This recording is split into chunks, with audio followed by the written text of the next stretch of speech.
Hello, my name is Dr. Zandra Bell McRoy. I'm your virtual PLC lead for 6 through 12 band, and welcome to our sixth webinar series in our virtual PLC webinar series. And let's just jump right in.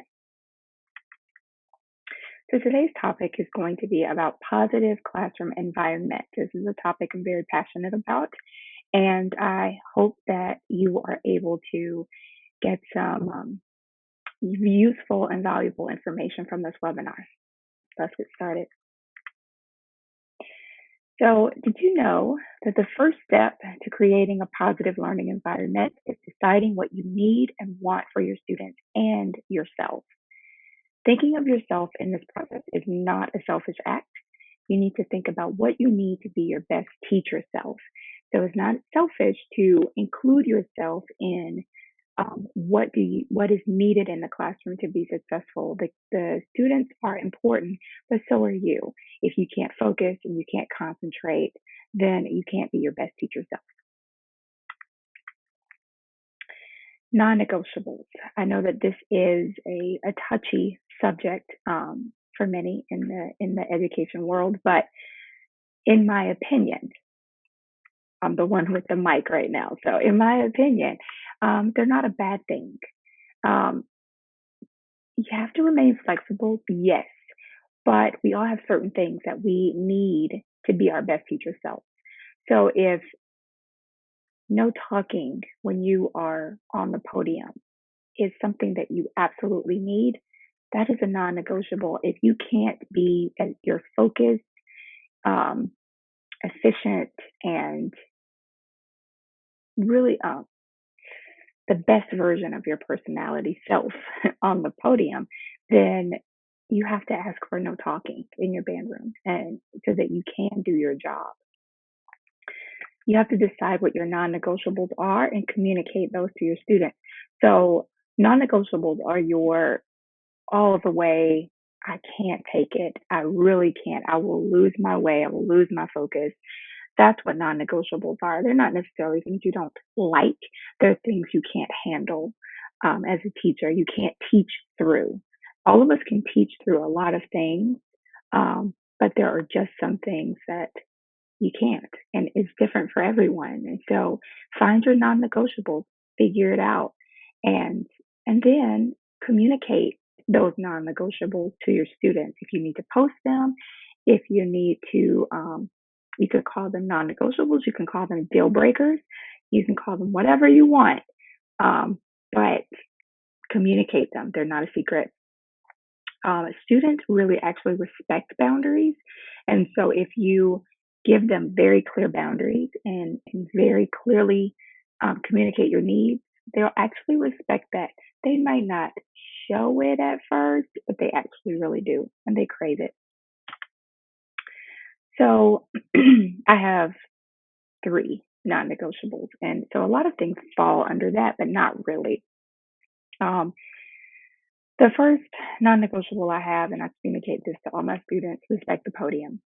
So it doesn't matter who's on the podium, even if I'm in the classroom, if we're team teaching, this is a thing. This is just a thing. It doesn't matter who's on the podium. Respect that podium.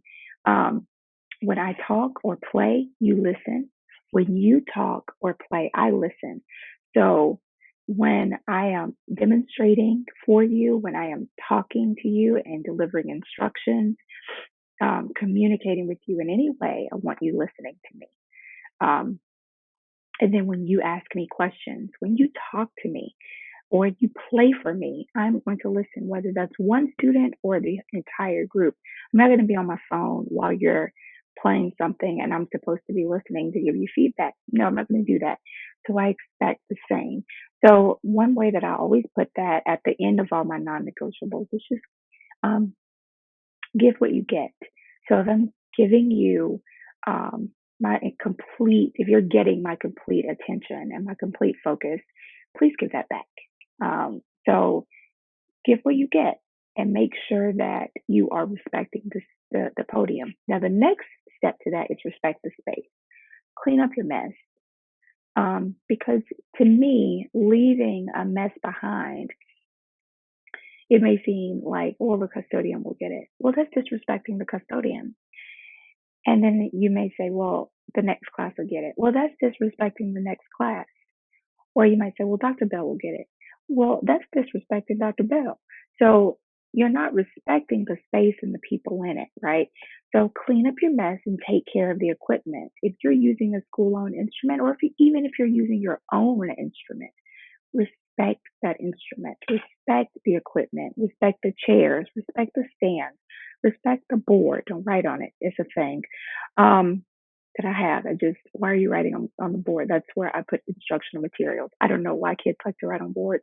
That's an end of the year thing that I allow them to do, but it takes the whole year for me to work up the ability to allow them the space to write on the board.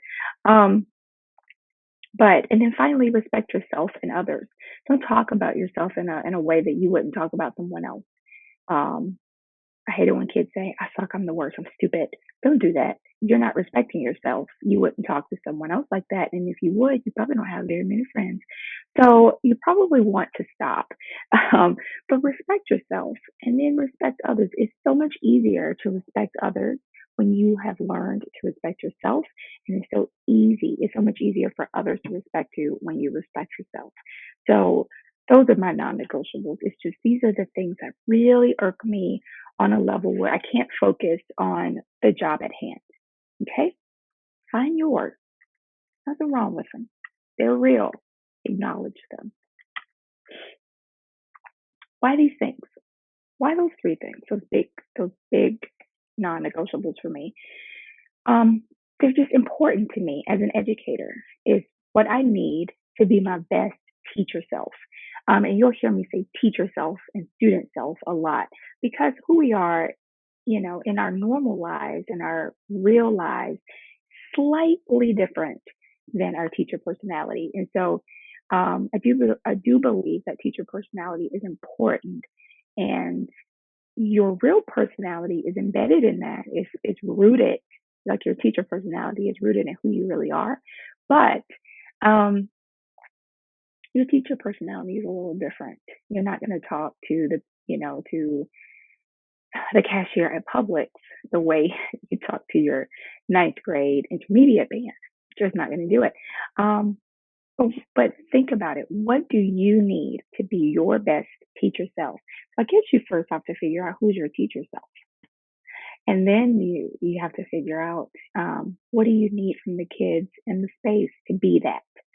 And so it's really important in building the culture and the climate in your classroom. Um, it's almost like it's unavoidable. You have to do these things to figure it out so that you can work efficiently and effectively. All right, so these aren't a secret. These non-negotiables, they're not a secret. Communicate them. Communicate your needs to your students. It is important. This humanizes you. So it makes you a real human that has, weaknesses or um, quirks or however you want to look at it, but things that you need as a human to be your best self, that humanizes you to the students, and it lets them know that you have thought about how to be the best teacher possible for them.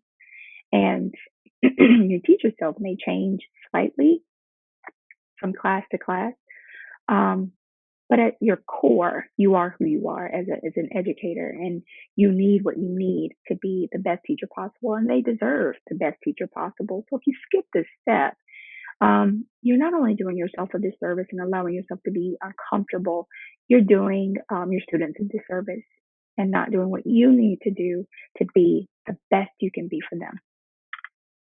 Now, get the students involved in this classroom climate. After you've done all this thinking and all of this, pondering, make sure before you create this non-negotiable poster or this deal breakers poster, ask the students what they need to be their best student selves. So what do they need? Have them think about it and then talk about it. And then also ask them if they've noticed any additional non negotiables for you. So if they've noticed that it's not just when we talk, it's when we're on our phones, or it's not just when um, we do this or drop an instrument and don't say, I'm sorry, that, that's a deal breaker for this teacher or whatever. Um, or when we don't have a pencil, that's a deal breaker. So it's really important to ask the kids. They're very perceptive. Students are perceptive and they're looking at you and paying attention to you way more than you think they are. So taking the time to ask them what they see is really important. And then also ask them what they need because they need to be their best student self as well.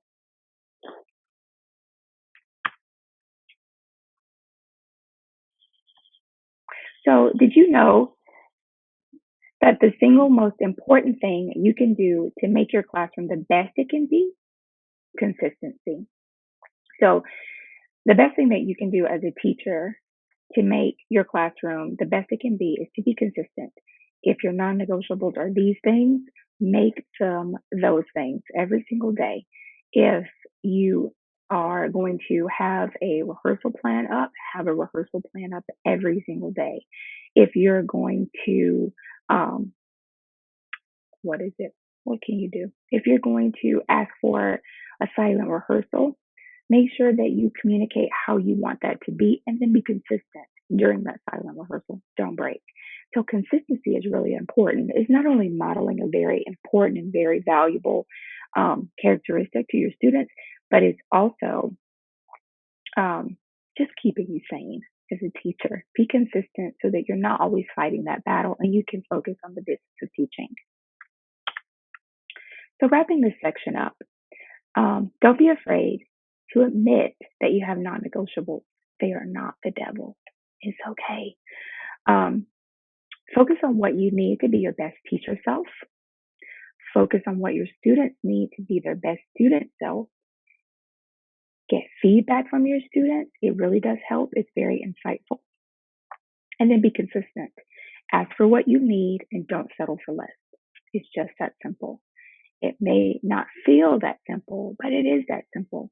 And once you've created the culture in your classroom, you don't have to fight that battle as hard. So there are going to be days when they walk into your classroom and they have clearly lost their mind.